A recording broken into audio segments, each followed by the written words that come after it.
Kabanata 1946. Nang makita ang mukha ni Harvey ay naging isang maliit na mapotla, naisip ni Hazel na si Harvey ay nakaranas ng tahimik na pagkatalo habang nakikipagkumpetensya kay Gary ngayon, at ikinalulungkot niya ang pagiging bodyguard ni Yvonne. Agad na lumapit si Hazel kay Harvey na nakanguso. Sinabi niya na naiinis, "Harvey, ilang beses na sinabi sa iyo ng aking ama na dapat kang palaging nasa lupa. Pagdating sa iyo, ang mga salita ng aking ama ay laging nahuhulog na para kang bingi. Dahil nais mong maging bodyguard ni Yvonne ngayon, hindi kita pipigilan. Ngunit sinasabi ko sa iyo, mas mahusay kang magkaroon ng lakas ng loob upang matulungan ang anumang mangyari. O kung hindi, ako ang unang susunod sa iyo kung may nangyari kay Miss Xavier." Ngumiti si Harvey nang walang pakialam. "Huwag kang mag-alala. Walang mangyayari kay Yvonne mula nang ako ay narito. Hindi ko ba napatunayan ang aking kakayahan sa iyo sa Kaizen Group dati?" Malamig ang mukha ni Hazel.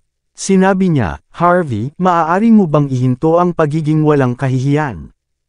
Tinulungan ka ng batang Master Walker na malutas ang bagay sa 2 okasyong iyon. Ang kanyang mabuting hangarin ay nagpapagana sa iyo upang tumayo ng matatag sa Kaizen Group. Talagang ikaw ay isang bagay na dapat kumuha ng kredito para sa trabaho ng ibang tao. Itigil ang pagiging walang kahihiyan." Napanginig ang balikat ni Harvey. Lumalabas ito bilang kay Stephen Walker na nakakatulong sa kanya muli. Sa wakas naintindihan na ni Harvey ang tunay na disposisyon ni Stephen.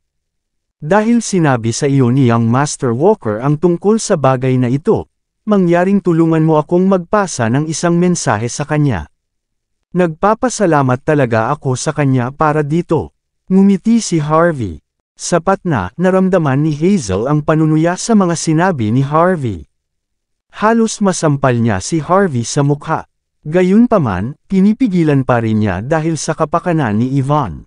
"Hazel, sana hindi mo iniisip ito. Ito ang gusto ni Harvey. Marami siyang sinasabi na mga walang kabuluhan.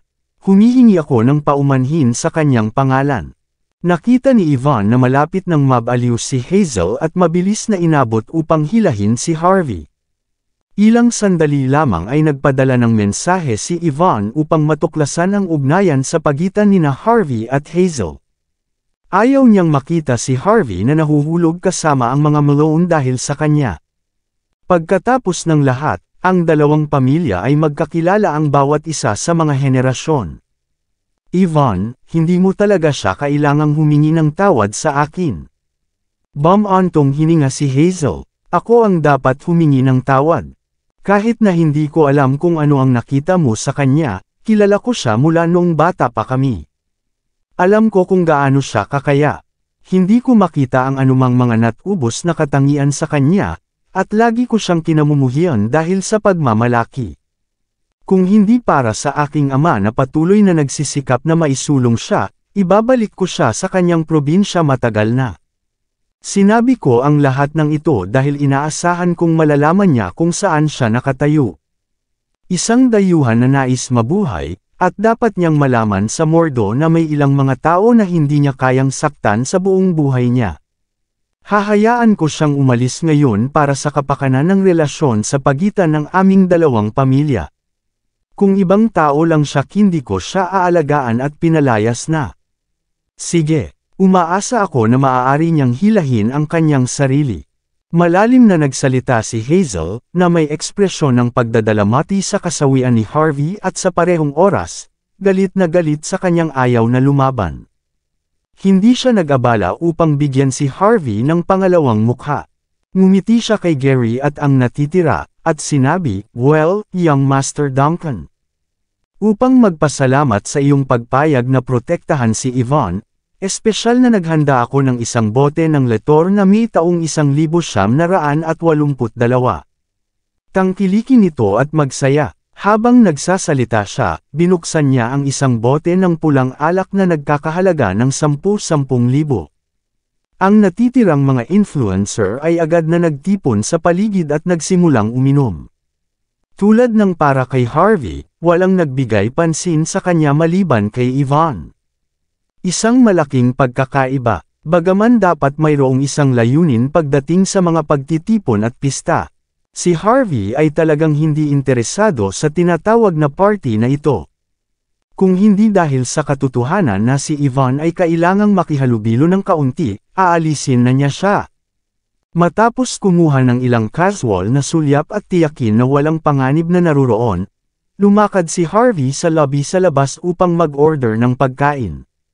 Young Master York, pinuno ng sangay. Tulad ng pag-upo ni Harvey, sina Justin at si Leonard, na matagal nang naghihintay mula sa malayo, ay sumugod ng magalang sa kanyang tagiliran at tumayo sa harap niya na nakayuko ang kanilang mga ulo. Parehong itinuturing na malaking mga shot na medyo kilala sa itaas na bilog ng Mordo.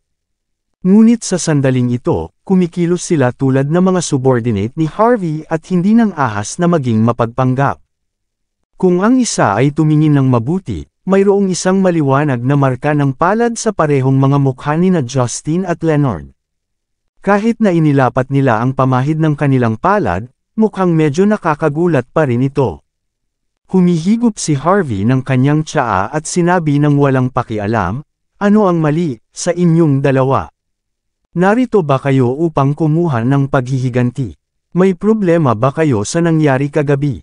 Nais nyo bang talunin ako ngayon na nakikita nyong nag-iisa ako?"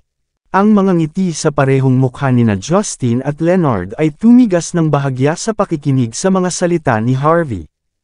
Nakaramdam sila ng labis na kahihiyan. Si Justin ang unang yumuko at sinabi, "Branch leader, dapat nagbibiro ka. Tinanggap ko ang lahat ng nangyari kagabi. Talagang wala akong ibang iniisip." Sinuntok sila ni Harvey ng isang ngiti na hindi umabot sa kanyang mga mata.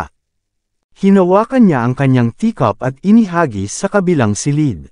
Smash! Ang pintuan sa susunod na silid ay nagbukas. Marami sa mga tapat na diehards ni Justin ay naghihintay sa loob, at lahat sila ay naghihintay ng may awkward na expression. Walang ibang mga saloobin. Gayunpaman, napakarami sa inyo ang nagtitipon para sa isang maikling pulong. Hindi ba dahil gusto nyong makitungo sa akin? Ito ba ang ibig mong sabihin sa pamamagitan ng pagkakaroon ng walang ibang mga saloobin? Ilang beses nang nagbago ang mga kulay ni Justin. Takot na hugasan siya at siya ay nauuto, "Branch leader, mangyaring huwag mo akong tuksuhin. Nagtipon kami dito ngayong gabi upang talakayin kung paano humingi ng tawad sa iyo. Ipinapangako ko sa iyo, ang isang bagay ay hindi na mangyayari muli sa hinaharap. Mula ngayon, titingnan ka namin bilang pinuno upang gabayan kami at sundin ang iyong bawat utos. Maaari mo ring matiyak ang tungkol sa mga gawain ni Kate. Binigyan ko na siya ng aking team na paghingi ng tawad. Tulad ng para sa kanyang ina, ginamit ko ang aking mga koneksyon upang ayusin ang kanyang paggamot sa isang prestihiyosong ospital sa Hong Kong. Inaanyayahan ko rin si Senior Oscar Armstrong na kumilos at magamot sa kanya. Gayun din, simula ngayon, si Kate ang magiging pinaka-pivotal member sa mga mas batang henerasyon sa linya ng aking pamilya. Ngayon, kahit sa aking henerasyon, ang aking mga salita ay hindi kasing epektibo sa kanya. Nagpahayag ako ng aking mabuting pananampalataya. Mangyaring maniwala ka sa akin, branch leader. Alam kong walang silbi na sabihin ito ngayon. Gayunpaman, kung nasasaktan kita o si Kate, o gumawa ng masamang bagay sa lungmen, pagkatapos ay luluhod ako sa harap mo ngayon. Ako ay nasa iyong pagtatapon. Nanumpa si Justin, kahit na patuloy na pinapahiya siya ni Harvey, at kahit na inagaw ang posisyon ng pinuno ng sangay mula sa kanya mismo sa ilalim ng kanyang ilong. Alam na alam ni Justin na wala siyang karapatang makipagkumpetensya kay Harvey. Hindi lamang si Harvey ang pinuno ng Longmen's Mordo Branch, ngunit nagmamay-ari din siya ng Kaizen Group at Hengdian World Studios. Ang kanyang mga kasanayan lamang ay nakakatakot. Hindi lang kahit sino ang maaaring humamon sa kanya. Kalimutan niya si Justin. Hindi alam ng iba, ngunit kumbinsido si Justin na kahit na ang buong pamilyang Walker ay sumugod kay Harvey, maaari pa ring yapakan sila ni Harvey sa ilalim ng kanyang mga paanang madali. Kung iyon ang kaso, pagkatapos ay masayang sumuko si Justin kay Harvey. Sa sandaling nakita ni Justin si Harvey, binigyan niya ng huling bakas ng pagtanggi at sa wakas ay sumuko kay Harvey. Malinaw na nakikipag-ugnay si Justin kay Harvey. Pagkatapos ng lahat, si Harvey ang tunay na pinuno ng sangay ng Longmen's Mordo Branch. Sapat na sabihin, ang hinaharap ni Justin ay nasa mga kamay ni Harvey. Ngumiti si Harvey nang walang pag-iingat at sinabi, Deputy Branch Leader Walker, wala ka talagang ibang kasanayan. Ngunit talagang hinahangaan ko ang iyong kakayahan sa pagputol ng iyong layag sa hangin at palaging kumikilos sa kagustuhan ng iba. Dahil nagsalita ka hanggang sa puntong ito, gagawin ko ang pabor para kay Kate. Sana mahalin mo rin ito, si Harvey ay nanatiling walang malasakit. Alam niya talaga kung bakit kumikilos si Justin nang magalang sa kanya sa kabila ng paninibugho. Bukod kay Harvey na ang pinuno ng sangay ng Longmen, may isa pang kadahilanan, tinanggal niya si Lucas Jean, ngunit nagawa pa rin niyang tumayo dito na hindi nasasaktan. Ang lakas ng loob ni Harvey sa pag-atake kay Lucas Jean, isa sa 6 na prinsipe ng Mordo, ay sapat na upang ipakita ang kanyang kakayahan. Hindi nilayon ni Harvey na mangutya sa mga taong may kamalayan. Sa halip, humanga siya kay Justin, tiyak na bihira para kay Justin na isakripisyo ang kanyang pagmamataas sa harap ng isang tao na kumuha ng kanyang posisyon at tinapakan ang kanyang dignidad. Nang makita si Justin na nawala ng kanyang ugat, huminga ng malalim si Chief Leonard Bray at sinabi, Young Master York, napuno ako ng aking sarili dati. Nang ahas akong hamunin ka sa aking mga kasanayan na kalahating luto lang. Totoo, hindi ko napagtanto ang iyong katayuan. Nagmuni-muni ako sa aking mga aksyon kagabi. Nagpasya ako, upang maipahayag ang aking labis na paghingi ng tawad, bibigyan kita ng 50% ng shares ng Bray Temple. Sa katunayan, hiniling ko kay Deputy Branch Leader Walker na pumunta dito ngayon para lamang dito. Kahit na hindi talaga ibig sabihin ni Chief Leonard ang sinabi niya, medyo hindi siya nasisiyahan kay Harvey. Nang makipagkita siya kay Justin ngayon, nais niyang talakayin kay Justin kung paano makaganti laban kay Harvey. Ngunit bago sila makarating doon, biglang lumuhod si Justin. Ang isang tulad ni Chief Leonard Bray ay agad na naintindihan na siya ay nakatali upang matalo. Dahil natalo siya, mas mahusay na harapin ang pagkatalo sa biyaya at tumayo sa pamamagitan ni Harvey. Sino ang nakakaalam, marahil ay may isang malaking shot para sa paghihiganti sa hinaharap. Nakakakita ng magalang na ugali ni Leonard, ngumiti si Harvey ng walang pag-iingat at sinabi, huwag itong banggitin, Chief. Naging magkaibigan tayo. Kahit na balak mong ibigay ang equity, sa palagay ko ay hindi dapat kasali ang pagkakaibigan sa negosyo. Paano ito? Gumawa ka ng isang kontrata na nagsasabi upang ilipat ang 51% ng shares ng Bray Temple sa akin sa presyo na 15 sentimo. Habang nagsalita si Harvey, kumuha siya ng barya mula sa kanyang bulsa at inilagay ito sa mesa. Ang mga talukap ng mata ni Leonard ay kumibot, ngunit mabilis siyang tumalikod ng magalang.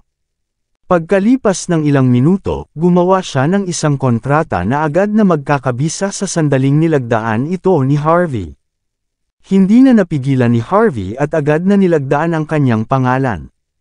Kahit na ang ibang partido ay nagpakita ng mabuting pananampalataya, kailangan pa rin niyang magkaroon ng ilang mga card sa kanyang kamay habang nakaharap sa tulad ng isang tusong matandang lalaki. Kung ang kanyang buhay balang araw ay nasira, ilang segundo lamang para sa ibang partido na iwanan siya. Sa isang enkwentro lamang, pinamamahalaan ni Harvey ang mga ito sa kanyang mga palad. Maaari itong ituring bilang isang sorpresa. Oh, tama. Hindi ka pa kumakain, tama, Young Master York. Naghanda ako ng ilang mga pinggan para sa iyo. Mangyaring, tikman ito, nang makita na halos tapos na ang mga bagay. Mabilis na inilabas ni Leonard ang ilang mga plato ng mga masasarap na delicacy at inilagay ito sa harap ni Harvey.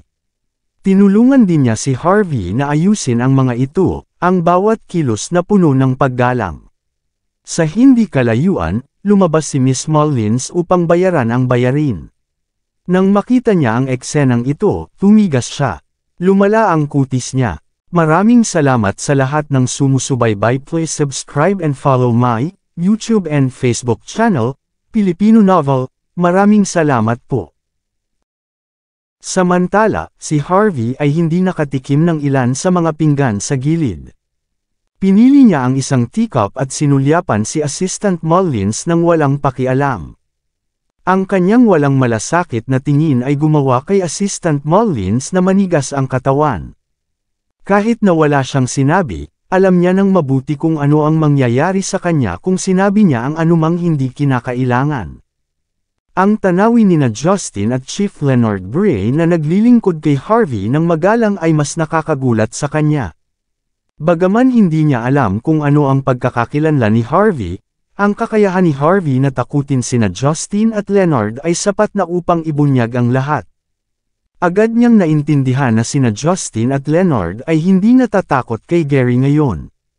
Ngunit kay Harvey sa halip. Sa pag-iisip nito, naisip niya na dapat niyang itago ang lahat na nakita niya ngayon ng lihim.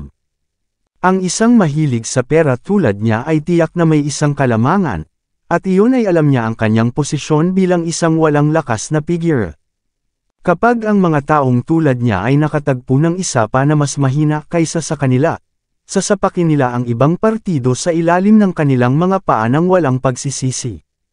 Ngunit laban sa mga mas malakas kaysa sa kanila, sasara sila, hindi matapang na sabihin o gumawa ng anumang bagay na makakasakit sa ibang partido. Alam na alam ni Assistant Mullins ang mga kahihinatnan ng paggawa nito. Nang bumalik si Harvey sa silid matapos ang kanyang pagkain, si Hazel at ang iba pa ay tapos na rin kumain. Bagaman wala si Harvey para sa pagkain, ang tanawin na namumula ang mukha ni Gary ay naging madali para sa kanya na ipagpalagay na pinuri ng lahat si Gary sa mataas na kalangitan habang kumakain sila. Pagkatapos kumain, umalis ang lahat. Iginiit pa rin ni Yvonne na huwag hayaan si Gary na maging bodyguard niya. Sa halip, mabilis niyang hinayla si Harvey sa kanyang sasakyan. Ang kutis ni Gary ay medyo lumala. Gayunpaman, mahusay pa rin siyang sumakay sa kotse ni Hazel. Kapansin-pansin, binago ni Hazel ang kanyang kotse sa isang kulay rosas na Rolls-Royce matapos na maging sikat. Gayunpaman, hindi pa rin sigurado kung binili niya ang kotse ng isang pautang, o kung inupahan niya ito.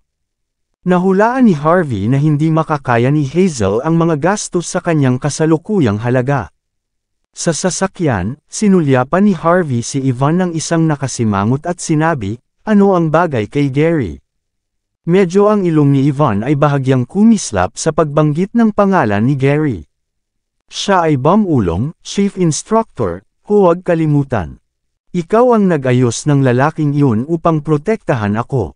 Pagkatapos lamang ng aming unang oras na magkakilala, nais na niyang hawakan ang aking kamay.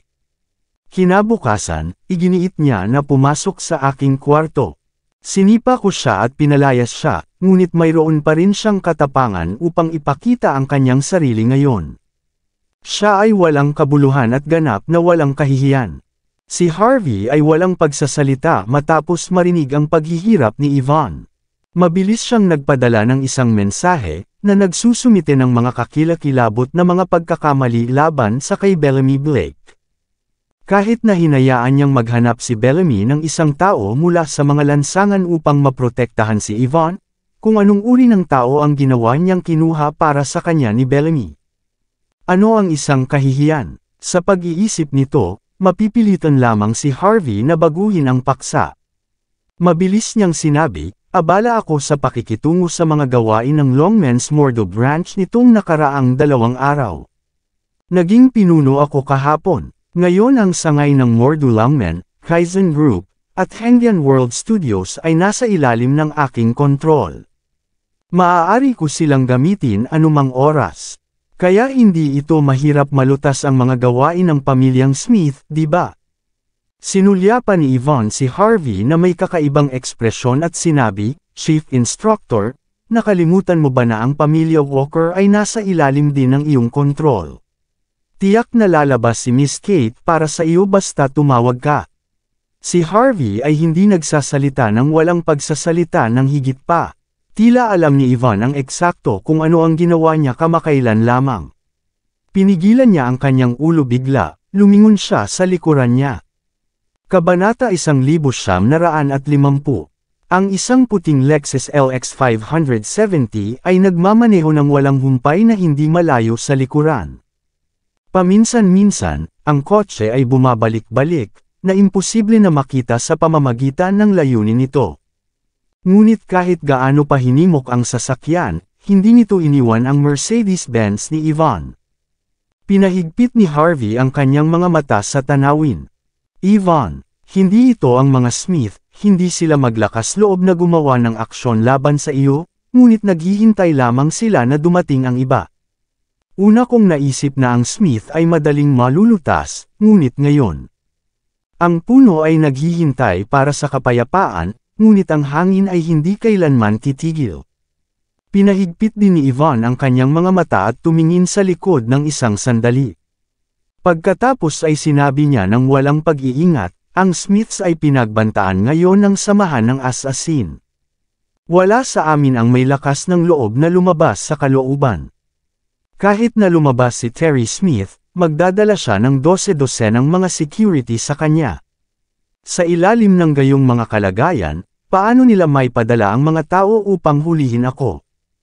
Hindi sumagot si Harvey, inanyayahan ba nila ang Diyos ng digmaan mula sa Walsing? Hindi tumalikod si Ivan. Tumingin siya ng isang sandali sa kay Harvey at Bumulong, CEO York. Alam mo ba kung aling assassin organization ang kasalukuyang nagtatarget sa pamilyang Smith?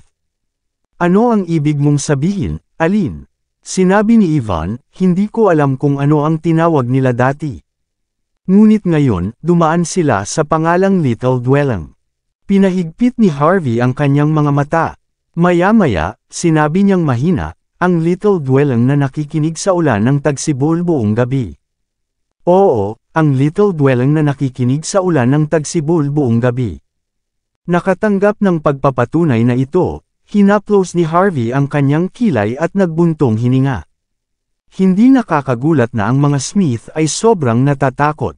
Bagaman ang samahang ito ay hindi maihahambing sa pinakamalaking death squad sa buong mundo, napakasophistikado pa rin nila.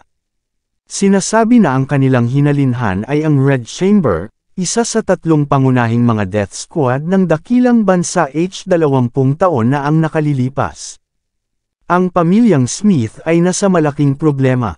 Mayroon akong Corloyd na nasa 3 sa listahan ng mga asasin upang maprotektahan ang iyong ina, ngunit ang paghusga mula sa kasalukuyang sitwasyon, maaaring hindi sapat upang masiguro ang kanyang kaligtasan. Walang pakialam si Ivan, alam ko. Alinman ang dahilan kung bakit mayroon ang pamilya Smith na inanyayahan si Young Master Thompson, Hector Thompson. Habang pinipinta ni Harvey ang kanyang kilay, si Hector, na nasa backseat ng Lexus LX 570, ay tumawid sa kanyang mga binti. Tumingin siya sa isang sedan na Mercedes-Benz sa harap niya na may mga walang kamalayan na mga mata. Sa ngayon, nakasuot siya sa isang St. Laurent Les mukhang na suit. Isang kagandahang islander sa isang kimono na nakaupo sa tabi niya ay umabot ang kurot sa hita ni Hector. Ang kanyang pangalan ay Socorro Miyamoto. Ngumiti siya at sinabi sa kanya, Young Master Thompson. Kung hindi ako nagkakamali, ang bilis ng Mercedes-Benz ay tumatakbo lamang ng 30%. Matapos ang kalahating minuto, pinabilis muli. Ipinapahiwatig nito na natuklasan ng mga tao sa kotse na sinusundan natin sila. Tila ang iyong kasintahan at si Prince York, na kasama niya, hindi lamang mga simple. Tila, si Hector at iba pa ay may ilang kaalaman kay Harvey. Sa kasamaang palad, hindi nila nagawang maghukay ng tunay na pagkakakilanlan ni Harvey. Ito ang inaasahan, kahit na sa pinakamataas na antas ng gobyerno ng Great Country H, ilang piling tao lamang ang nakakaalam. Dahan-daang binuksan ni Hector ang kanyang mga mata at sinuportahan ang kanyang noo gamit ang gitnang daliri ng kanyang kanang kamay. Pagkatapos ay tumagilid siya sa kanyang ulo at sinabi ng walang malasakit, kahit na nalaman nila, hayaan mo lang sila. Hindi ko itinago ang aking pagdating sa Mordo. E-publish ko rin ito. Dapat alam ng aking kasintahan ang layunin ng aking paglalakbay. Kung hindi niya mahulaan na ang isa na sumusunod sa kanyang sasakyan ngayon ay sa akin, kung gayon ay talagang mabibigo ako sa kanya. Si Hector ay may isang banayad at mahinahon na figura, ngunit siya din ay isang napakatuso na tao ng sabay, ang mga ordinaryong kababaihan ay hindi maakit sa kanya. Pagkatapos, Young Master Thompson, ano ang dapat nating gawin? Tulad ng para sa aming panig, ang Shindan Wei, marami sa aming mga elite ang pumasok sa Mordo. Siyempre, kasama dito ang 8 henyo sa Kendo, Kyudo, at Karate.